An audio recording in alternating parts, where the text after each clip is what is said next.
Thank you. Can everybody hear me correctly? So my name is Timmo Verlaan. I'm from the Netherlands. I will talk about node discovery without DNS and EPMD. I do like some interactivity now and then, so I might ask you a question, and then you can just raise your hand or not. Entirely up to you. So this is my first time at this conference. I'm pretty excited to be here. Anyone else here for the first time? Okay, cool. I'm not alone. That's great. Nice to meet you all. So if it worked, it just worked. No, it doesn't. All right, now it works again. So I work for a company called Summa. We build real-time communication software. We're building our next generation platform. It's all, or like most of it is written in Elixir.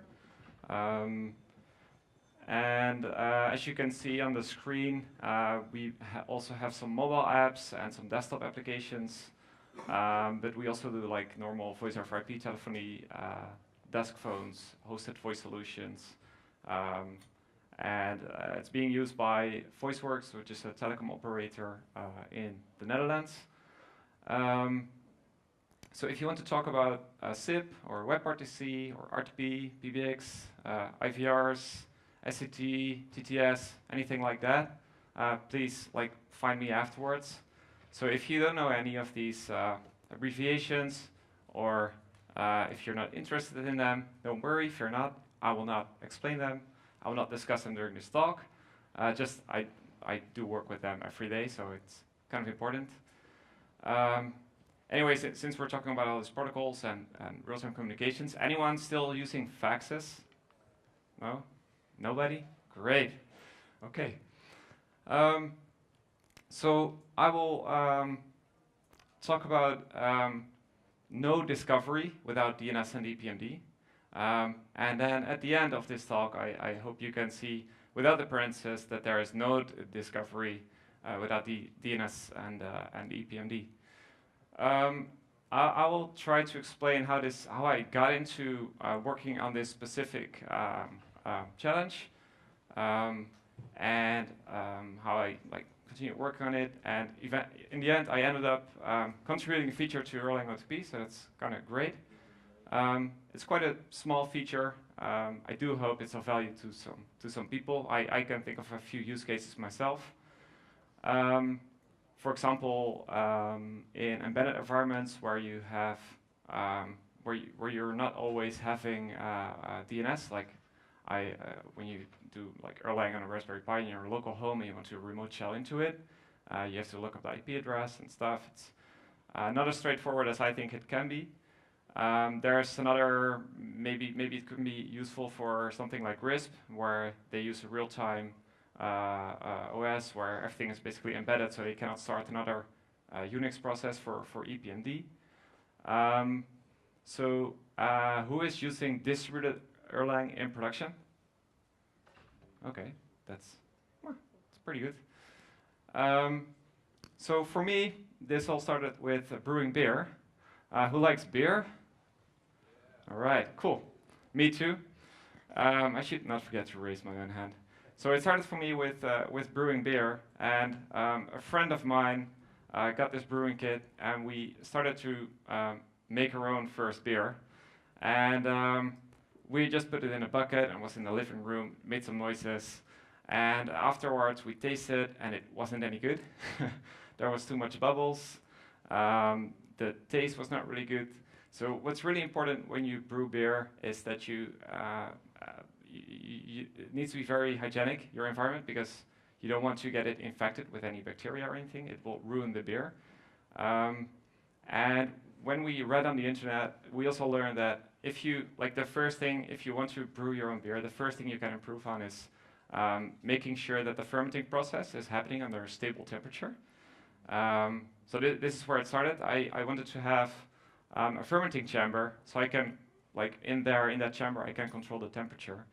And it so happens to be that we found an old fridge, and fridges are pretty well isolated, so if you can somehow control the temperature in there, you can be sure it will stay at that temperature. But in order to know the temperature, you need to have a temperature sensor. So we bought a simple temperature sensor. And then if you know the temperature, you need to be able to control it. So you need heating, cooling element. So the old fridge was able, it still worked, so it was able to cool down the fridge. And then we needed a heating element. So those come in different sizes and shapes, and they are a bit harder to get by, I think. I mean, the fridge, we got it a bit by accident. And for the heating element, we were struggling a bit. We Googled a bit. Apparently, old light bulbs function perfectly as heating elements. They for like 5%, they have a side effect which is called light. We fenced off the light, and we had our heating for the temperature. And to control all of that, we used a Raspberry Pi to be able to sense the temperature and turn the fridge on, turn the fridge off, turn the bulb on, turn the bulb on. On, off. You get the point. The hard part is when the door is closed, you cannot see if the bulb is on, but after some time you start to rely on it. And we needed some code to wrap all of that together to make it work. So for this, I was using nerves. Who has heard of the nerves project before? Okay, so nerves project is a way to get a very tiny Linux image together with some Elixir code, and that's basically your application, which you can burn to an SD card. You stick it in the Raspberry Pi, and it boots in seconds, and it runs your application. You can also just install your Raspberry Pi with some distribution, and then install Erlang or Elixir on top of it. I don't know, it's not as cool. So I wanted to do a presentation on nerves in my local meetup group in Amsterdam, and we did beer tasting there as well, so it was well received. But I want to do an extra demo to see if I could have multiple Raspberry Pis connect to each other, create a small distributed Erlang locally on multiple Raspberry Pis. And it worked. I had 3 Raspberry Pis. They were connected to the same switch. They were able to talk to each other, and they were blinking the LED in turns, which was my distributed blinky example. I submitted it to the nerves examples GitHub repository because there are a few examples, but it never got merged. It didn't get merged because it was hard for others to replicate. I'm not sure. I don't see Greg, but Greg tried to. He did a presentation earlier about nerves. He tried to replicate it locally, and there were a few things that made it hard to do. So I still want to do this. I want to achieve this. I thought it was a cool experiment. So let me take a step back and explain in short what happens when or what you need if you want to connect to nodes. So first you need a working DNS resolver, or you need to know the IP address. So when I plug in my Raspberry Pi in my local network, I get a DHCP lease. I don't know the IP address up front. So there's a few things there. Then you need a running EPMD process, which is the Unix process that maps each node name on the local host to a port. And of course, you need to start the nodes in distributed fashion with sname or name. And then you tell them to connect. So the normal TCP distribution module in Erlang, or the short version, the simplified version I'm showing here. I'm not sure if is it readable in the back?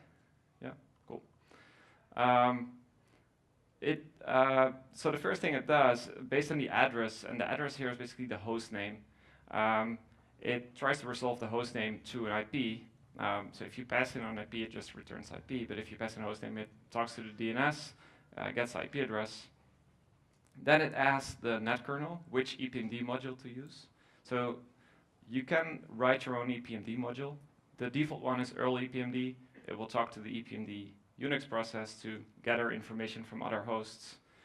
And then you ask that module for the port of the host. So if you have multiple Erlang nodes running on the same host, they will all be registered in that Unix EPMD process, and Erlang EPMD will be able to get the port for you.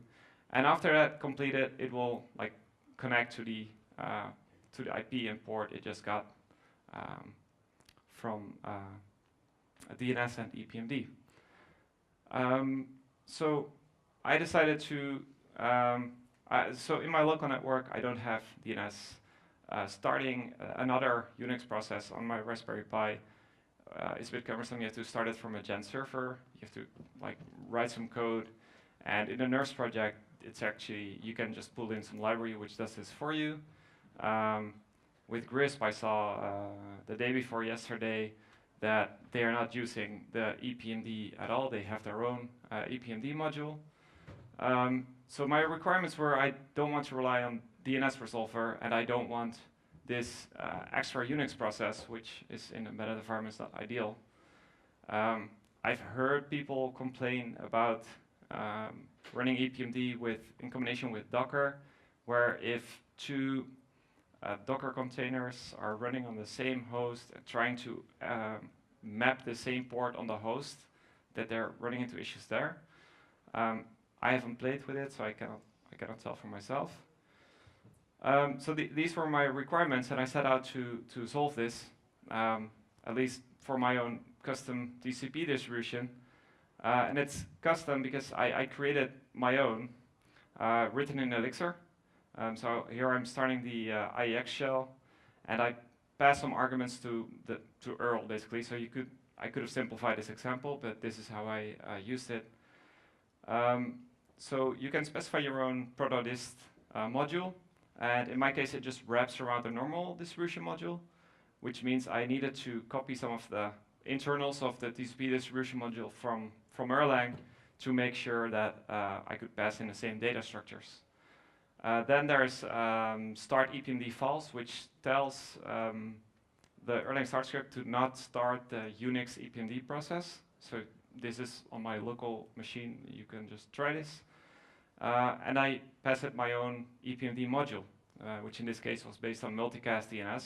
So I can just multicast the information from my node in the network, and my Raspberry Pi can do the same.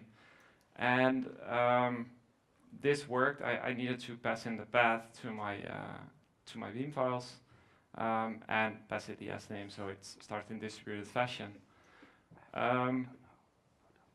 So this worked, but having the data structure that is like set in the Erlang TCP distribution, copying it to my own module and reusing it is kind of cumbersome. If they change something, I need to change something. It's not really. It only works also in this case with this distribution module. So if you want to use SSL or anything else, you get into the same issue. So I thought, let's just try and see if I can make this part of Erlang OTP. So first I was trying to find a simple approach and create a proof of concept to like validate my own ideas about it and see if it would actually make sense without destroying backwards compatibility and all the things you're trying to make sure that people would like this addition. So then I read the contributing guidelines for Erlang, and I found that usually when you add a feature, like send something to the mailing list to discuss your IDs, maybe there are others with similar IDs or others that may say, hey, I have this small addition, maybe we can combine our efforts. I didn't do it because I thought it's a very small feature. I talked with some people about it at this conference, and well, it's kind of hard. Next time I will probably first like send something on the mailing list just to share my thoughts, because it would probably help getting my proof of concept right in the first time, and the lifetime of my PR would probably be shorter as well.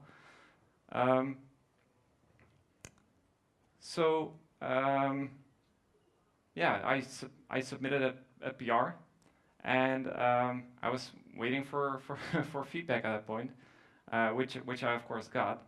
So how many of you ever contributed to Erlang? All right, cool. So then of course, you get the obvious question, like, we need some documentation. You're going to add a feature. We need documentation that explains how it works. So I started with documenting Erlang EPMD, so just simple module documentation. Writing documentation for a module and its functions is it's on the easy side, I would say. For a function, you can basically describe what it does or what you could expect from it, what you get. You describe the input and the output, and that's already that should be enough for a lot of modules. But then there also needed to be some kind of user guide. They made some improvements on creating your own distribution and creating your own carriers and the documentation on that side. And so there was a wish for the same for this feature to have this also documented nicely. And writing a user guide, you have to go back to where you started, because once you wrote the feature and you wrote some code, you're like, okay, this is actually it's like little amount of code. It's very simple feature. People should just get it. I mean, I wrote the module documentation. If you read the functions, it's not hard. So you really have to take a step back and think about it. It took me some time, but it's here. It's here.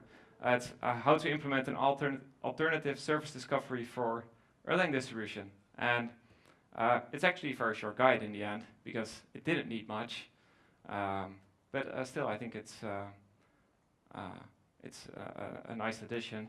I hope people can find it. I also sometimes have difficulties finding certain documentation pages in Erlang. So this is the module documentation I added. So Erlang EPMD didn't have its own documentation, and I added it mostly to refer to it from the guide, because this shows. So Erlang EPMD doesn't have like a defined Erlang EPMD has a defined interface, and if you want to create your own EPMD module, but you don't want to mess with the distribution modules, you basically have to implement the same functions as are listed here. This just shows like, okay, these are the callbacks you have to implement and what possible return values Erlang EPMD normal gives, and that is actually what is used by the normal distribution from Erlang, or the default.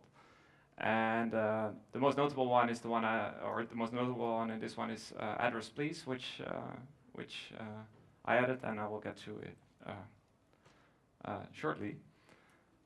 So then I had documentation, and the feature worked, the tests were there, and then I need to finalize my PR. So is anyone fond of XML? Hands for XML? Okay, cool. So you have to lint your XML really good. For the OTP, there's a specific way you have to lint the XML files to check if the right tags are in the right. I don't even remember. I couldn't get it to work on my local machine. Thankfully, Lucas Larsson added XML tests to Travis while I was fighting with my pull request. So in the end, it worked. Anyway, if you're fond of XML, write some documentation for Erlang. It's not my. It doesn't have my preference. Let me just put it like that. And then it was just rebase, squash, merge, and suddenly my feature was merged before I knew it. So I'm going to tell a little bit about how it works, because I think that's interesting as well. This is just a simplified version again. So I changed INET TCP dist a bit. It's backwards compatible with old EPMD modules, but it starts now with getting the EPMD module from the kernel, and then it calls module address please with the name, the address, and the address family. And the name here is the first part of your node name, so it's the user part, and the address is the host part. If your module doesn't export this function, it will still call inetGetAddress. So there's the backwards compatibility. I'm not showing it in the example though. Then it will ask for the port. You can combine, since it's calling the same module twice, you can combine it. So if you return from address, please, OK, IP, TCP port, and the version, I'll get later to the version, then it won't do the second call. So both of these options work. It depends a bit on your setup. And then it can connect to the to the other node. Let me check. Okay. So you can try it yourself. It's now part of Erlang OTP 21 release candidate 2, which was released just now, I think, or like yesterday or the day before. And you can implement it like this. You can this could be your function address, please. You get name, address family. You ask some service registry for this name and address, and you get back the IP and the port of the node. So it could be. So in my example, it's just like I do ETS lookup. But it could be any registry. You can also etcd or console or anything that knows all your IP addresses. You can do this based on multicast or broadcast. And then you return OK, IP, port, and then the version. And the version has been 5 since Erlang OTP release 6. So this is actually what the documentation also says. So I'm not really sure if you should hard code this or not. I have so far, and it worked for my use cases. So I guess I'm a bit, yeah, okay. So in the end, I really liked being able to contribute to Erlang in this way, and I hope by sharing this story that I can encourage other people that like it can start really small, and eventually like every contribution is probably welcome. Except for some, so extend it on the mailing list. I would like to shortly thank my company, Summa, for being here. They support me giving this presentation here, so that's really cool. This is our slogan, communications that add up, so all communications. Well, thank you for listening. Timmo Verlaan on Twitter. You can find me on Timmo if you ever want to reach out for something. Yep. Ready to take any questions?